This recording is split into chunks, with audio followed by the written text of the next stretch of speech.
Happy Pride Week, COVIDians. In the week when we're going to hear whether or not Johnson will lift all lockdown restrictions, something much more important is going on. Pride Week, fantastic news. Good luck to everyone celebrating this wonderful week. Good luck to you wherever you are. I hope you have a great time. Really, really do. And I've already seen a couple of people with pride flags and whatever on. I got myself a new pair of DMs and they've got the pride symbol on them. And got some nice pride, well, multi-rainbow coloured laces. Over the moon. Absolutely excellent. So all of you have a fantastic Pride Week. Post what you can. Tell us what you're all up to. And well, if I could be there celebrating with you, I would. Yeah, but I guess with COVID, we got to be a bit careful, okay? Just a couple of things. I'm going to do this one kind of specially because I still think it's kind of a bit weird. I'm reading a book by a guy called Reverend Tomlinson. Yeah, it's called How to Be a Bad Christian and a Better Human Being. You've probably seen me quote from it loads of times.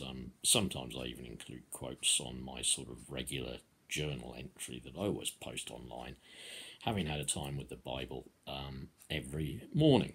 But Reverend Tomlinson, let me tell you a little story that he tells, because I like this guy, and I think he's got what having faith and being a Christian should be about. Unfortunately, and I say this as no criticism for the Salvation Army, because I was indeed, and probably still am, registered as a Salvation Army soldier. I'm not being critical of them, I'm just saying as I would say to their face. They won't accept ordinary soldiers, if you like, sort of laity in their terms, to train as officers. They're perfectly happy for gay people, transgender, lesbian, whatever. They're perfectly happy for them to attend all of their Salvation Army events, all of their services at the Corps and everything like that. They're absolutely fine with that. They don't turn people away, and Christ is not about turning people away. You're quite right. But Mr. Tomlinson, or Reverend Tomlinson there, says that he had in his church, he describes it almost like as a church down the pub, which I think is absolutely brilliant. I can't remember, he's got some kind of, I think he calls it Holy Joe's, yeah, because I think he's Joe Tomlinson, so of course he calls it Holy Joe's. Well, he once had a person turn up at Holy Joe's, and they were in their younger days and in their adult life, and probably as children as well, they were deeply involved with the Salvation Army, yeah, which I hope means that they were deeply involved with Christ and really knew God and sensed just how much God tells us to care for others as much as God cares for us. I really hope they did sense that. But it then turned out that he wanted to train as an officer. Now, the fact of the matter is, and sadly it remains, and sadly I have raised it with the Salvation Army and I know their position on it still, and I just think this is really sad. Yeah? If you're gay, it excludes you from becoming an officer.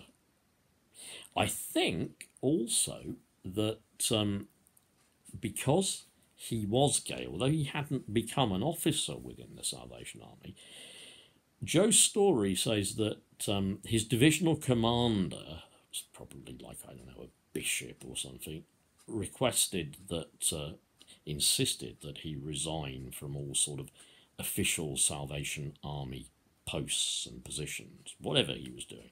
I gather he liked to play various instruments, well, great place to learn, I'm sure. And believe you me, I love the Salvation Army Band. I tell you what, I could listen to it even now, and I wait in great expectation for the Salvation Army in Galston even to, well, Great Yarmouth is the nearest one, to maybe do an open air and a seaside, you know, beach mission. That'd just be great, man. I would go. I definitely would, yeah. But my point is that sadly, this guy had to resign because he was gay. But an interesting point that Joe made, this guy didn't lose his faith in Christ. He didn't lose his love for God. He didn't stop following Christ. He didn't stop loving people as he is loved. He didn't stop caring for people, ministering to people through this great music and everything. He never stopped, yeah.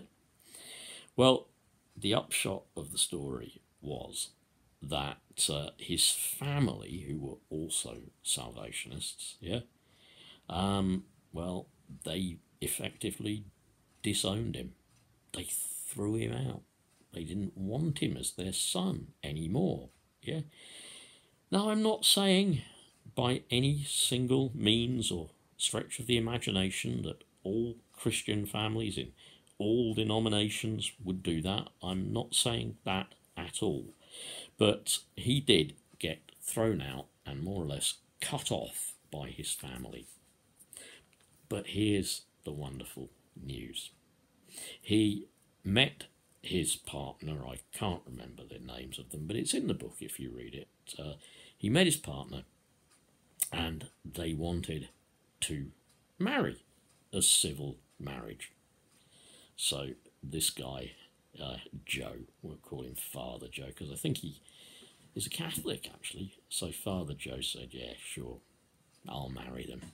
I'll marry you. And they were married in this amazing service, apparently, where they played, if I'm right, something by Leonard Cohen about love being indefeatable, love in all of its languages, in all of its expressions. This is indefeatable. You can't defeat it. You can't get rid of it. You can't curse it, if you like. You can't. It doesn't work. Okay, that's it, folks. Have a fantastic Pride month, week, whatever. I love you all, and makes me happy to know that there's going to be a lot of gay people out there celebrating. As I say, I would join you. Who knows? If you spot me, wave a flag or whatever, because I am with you. Bye.